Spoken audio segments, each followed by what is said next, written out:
Alright, so like I said, I wanted to clean the hubs up for the VR4. I'm using the V-Blast cabinet. There they are. This is the before. I don't have a mount, so it's going to be hard to like actually do a time lapse. So I'll show you what they look like afterwards. And this is what they look like after they're all blasted. So they are like forged steel. So they're going to have to be, I'm going to coat them with some gloss black paint, probably the tractor paint because it works very well. But yeah, they look 100 times better. I cleaned up the bores, so now the hubs won't actually stick in them.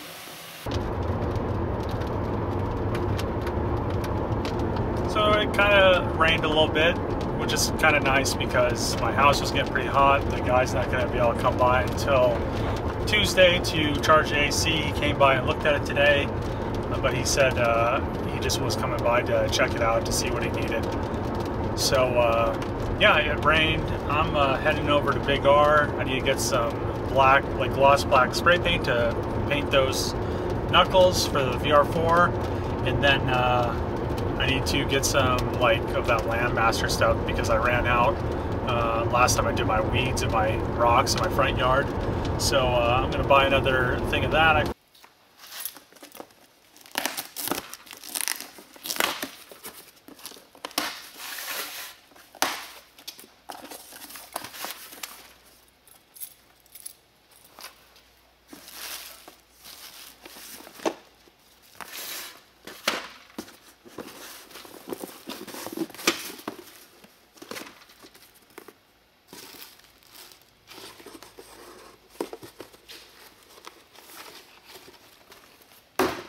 Knuckles too?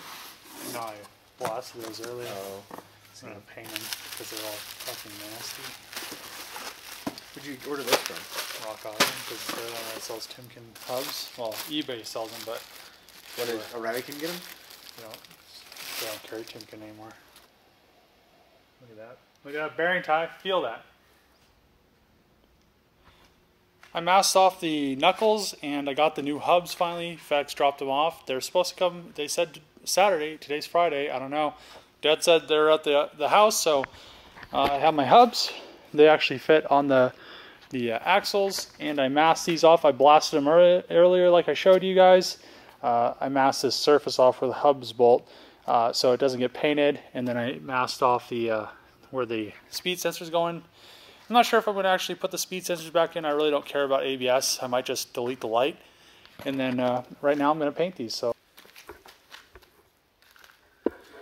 okay, so somebody on my channel asked me about leather conditioning and cleaning. I'm going to do like a little video on this VR4 seat.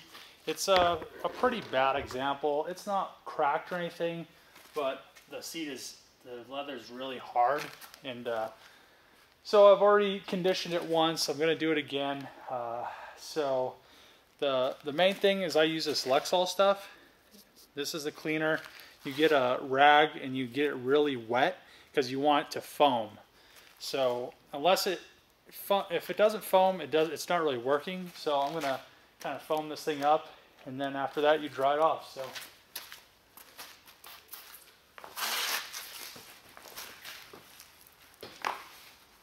Since this is out of the car, it's a lot easier to kind of get around, and you don't have to worry about getting other stuff wet or anything.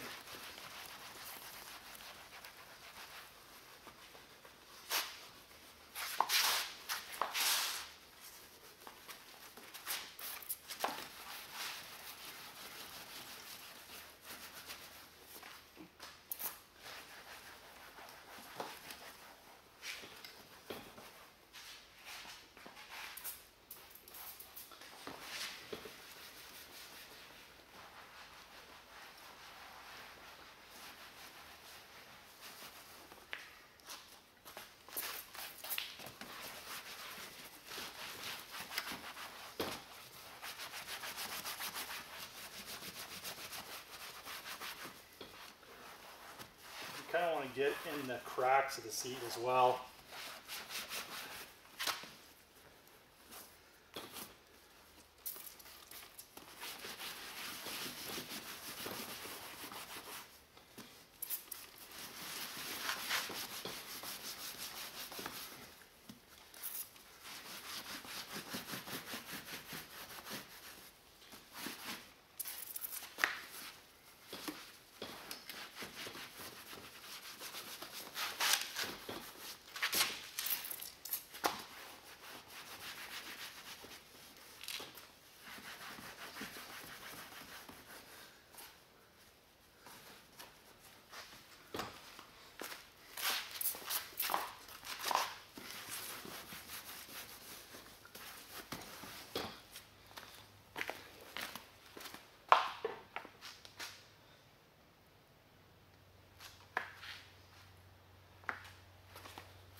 now I have a dry cloth and I'm just going to wipe it down. You could use the same cloth, get it like clean and damp again, and then just wipe everything off and then do a dry cloth, but you have to dry it off. So I feel this works the best way. I've never had any issues on any of my other leather stuff, so.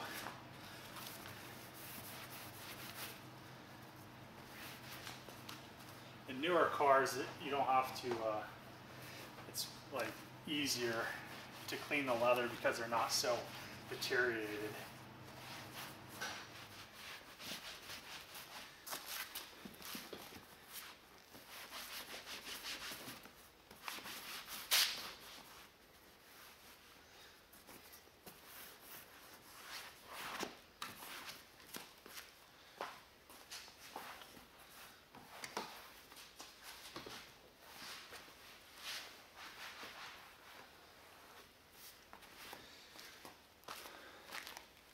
Okay, yeah, and that's just the, so this is just the cleaner. It looks a little bit better. It looks more black and darker. Before it was a little bit faded. You know, I did condition it once, so this might actually help bring it back a little bit more. You can still tell the leather is really hard. The thing with when the leather gets hard like this, it's brittle and it'll crack. If I could bring it back a little bit better, like the back seats, then even if they were like the headrest right here, because this part probably wasn't in the sun as much as the seats were. The car was sitting. So the car was sitting for 5 years, and that probably is the issue. The sun was just baking the front seats. The back seats survived because the tint and because the front seats were blocking it.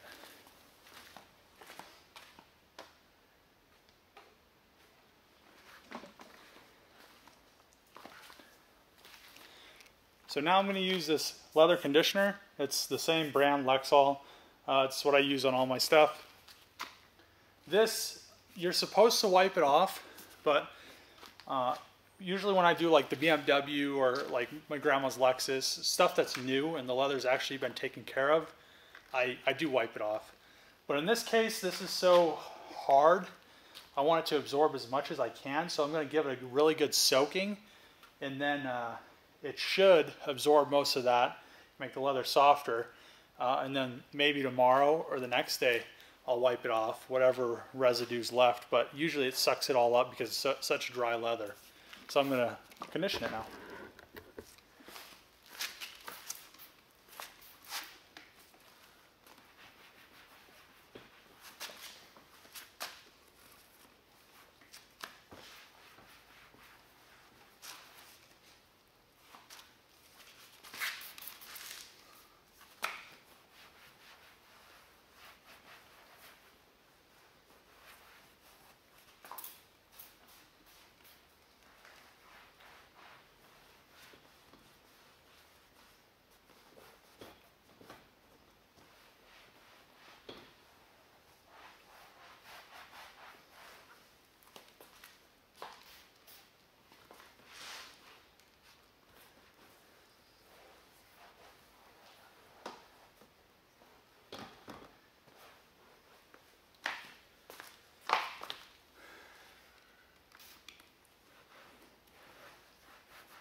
Since this leather's so dry, I'm going to kind of treat it like when you put lotion on your hands.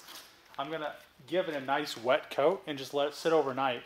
and it should make the leather a lot softer. So tomorrow I'll actually do like a comparison. I'll probably put the seat in the car tonight, but I'll let all that like leather conditioner actually soak into it, and it should be a little bit softer. You can definitely tell it's kind of softening it up, but hopefully it brings it back from what it was before.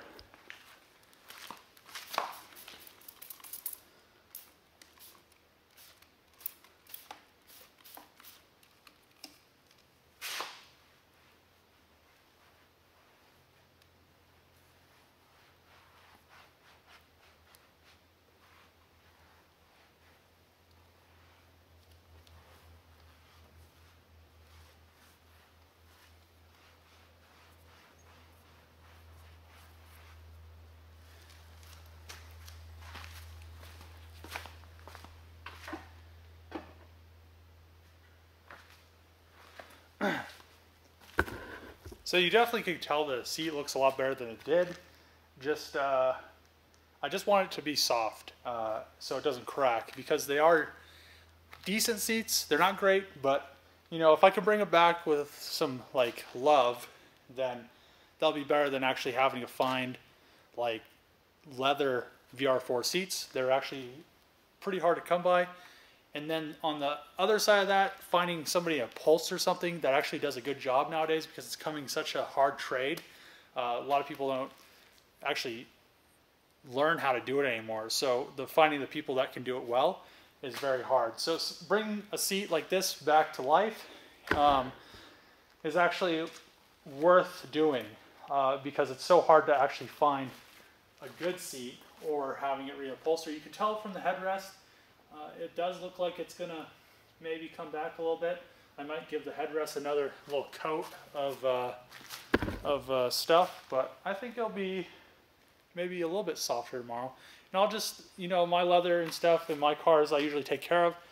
So hopefully over time, the more I condition it, the more I clean it, the softer it'll be, and it does. Hopefully it doesn't actually start to split and crack, and then, you know, once you get to that point, you need a new seat, you need to have it reupholstered, and that's something that you really don't want to get into, trying to find a seat for cars like these or like for the Supra, cars that are like hard to find that kind of like quality parts for, because they're so old, and the seats and stuff like interior pieces have kind of been neglected on most of them. Lucky to find the other car that was wrecked, because it had a lot of good interior that I could use, like the interior quarter panels and the dash and all that other stuff.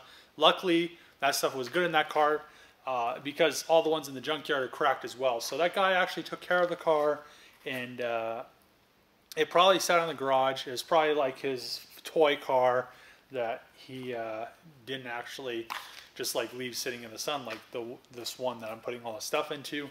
The people neglected it, and you know, now it's not neglected. So hopefully once I get the rest of the seats in, get the driver and passenger seat done and in the car, tomorrow I have the hubs. I'll put the hubs on. I'm waiting for the paint to cure on the knuckles, and then I'll put those together, put them on the car. The car will be rolling. I'll put the exhaust and the fuel tank in, and I'll actually hopefully be able to drive it, and hopefully it'll be a premium car for me to kind of mess around with, drive around.